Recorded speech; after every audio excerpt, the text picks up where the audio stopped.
ಗುರು, ದುಬೈಯಲ್ಲಿ gold rate cheap ಆಗಿ ಸಿಗ್ತಾ ಇದೆಯಂತೆ. ವಾಟ್? ₹900 ವರೆಗೂ ಡಿಸ್ಕೌಂಟ್ ಅಲ್ಲಿ ಸಿಗ್ತಾ ಇದೆ. ಬಟ್ ಇದ್ರ ಹಿಂದೆ ಇರೋ ರೀಸನ್ ಕೇಳಿದ್ರೆ ನೀವು ಶಾಕ್ ಆಗ್ತೀರಾ. ಯೂಶಲಿ ವಾರ್ ಬಂತು ಅಂತಂದ್ರೆ ಈ ಗೋಲ್ಡ್ ರೇಟ್ ಆಗಿರ್ಬೋದು, ಸಿಲ್ವರ್ ರೇಟ್ ಆಗಿರ್ಬೋದು, ಇದೆಲ್ಲ ರಾಕೆಟ್ ತರ ಹೈ ಆಗಿ ಹೋಗ್ತಾ ಇರುತ್ತೆ. ಬಟ್ ಅದೇ ದುಬೈಯಲ್ಲಿ $30 per ounce ವರೆಗೂ ಡಿಸ್ಕೌಂಟ್ ಸಿಗ್ತಾ ಇದೆ. ಅಂದ್ರೆ ಇಂಡಿಯನ್ ಕರೆನ್ಸಿಲಿ ಬಂತು ಅಂತಂದ್ರೆ ಪರ್ 10 ಗ್ರಾಮ್ಗೆ ನಿಮಗೆ ₹900 ವರೆಗೂ ನಿಮಗೆ ಡಿಸ್ಕೌಂಟ್ ಸಿಗ್ತಾ ಇದೆ. ಇದಕ್ಕೆ ರೀಸನ್ಸ್ ಏನು ಗೊತ್ತಾ? Middle east ವಾರ್ಗಳು.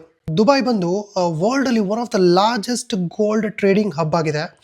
But tons of golds already stuck ಆಗಿಬಿಟ್ಟಿದೆ ಬಿಕಾಸ್ ಆಫ್ ಫ್ಲೈಟ್ಸ್ ಕ್ಯಾನ್ಸಲೇಷನ್. ಅಂತಂದರೆ ಈ ಮಿಡಲ್ ಈಸ್ಟ್ ವಾರ್ಗಳಿಂದ ಏನಾಗ್ತಾ ಇದೆ ಅಂತಂದರೆ ಎಲ್ಲ ಫ್ಲೈಟ್ಸ್ಗಳು ಆಲ್ಮೋಸ್ಟ್ ಎಲ್ಲ ಕ್ಯಾನ್ಸಲ್ ಆಗ್ತಾ ಇದೆ. ಈ ಗೋಲ್ಡ್ ಯೂಶಲಿ ಯಾವ ರೀತಿ ಟ್ರಾನ್ಸ್ಪೋರ್ಟ್ ಆಗುತ್ತಪ್ಪ ಅಂತಂದರೆ ಪ್ಯಾಸೆಂಜರ್ ಫ್ಲೈಟ್ ಕಾರ್ಗೋ ಸೆಕ್ಷನಲ್ಲಿ ಟ್ರಾನ್ಸ್ಪೋರ್ಟ್ ಆಗುತ್ತೆ. ಬಟ್ ಇವಾಗೆಲ್ಲ ಪ್ಯಾಸೆಂಜರ್ ಫ್ಲೈಟ್ಸ್ಗಳು ಕ್ಯಾನ್ಸಲ್ ಆಗ್ತಿರೋದ್ರಿಂದ ಟನ್ಸ್ ಆಫ್ ಗೋಲ್ಡ್ ದುಬೈಯಲ್ಲೇ ಸ್ಟಕ್ ಆಗಿದೆ. ಸೊ ಇದರಿಂದ ಈ ಟ್ರೇಡರ್ಸ್ಗಳಿಗೆ ಏನಾಗುತ್ತಪ್ಪ ಅಂತಂದರೆ ಈ ಸ್ಟೋರೇಜ್ ಕಾಸ್ಟ್ ಆಗಿರ್ಬೋದು ಅಥವಾ ಇನ್ಶೂರೆನ್ಸ್ ಕಾಸ್ಟ್ ಆಗಿರ್ಬೋದು ಇದೆಲ್ಲ ಜಾಸ್ತಿ ಆಗ್ತಾ ಇದೆ. ಇದರಿಂದ ಅವ್ರು ಏನು ಮಾಡ್ತಾ ಇದ್ದಾರೆ? ಇದರಿಂದ ಅವರು ಗೋಲ್ಡ್ನ ಡಿಸ್ಕೌಂಟಲ್ಲಿ ಸೇಲ್ ಮಾಡೋಕ್ಕೆ ಹೊರಟಿದ್ದಾರೆ.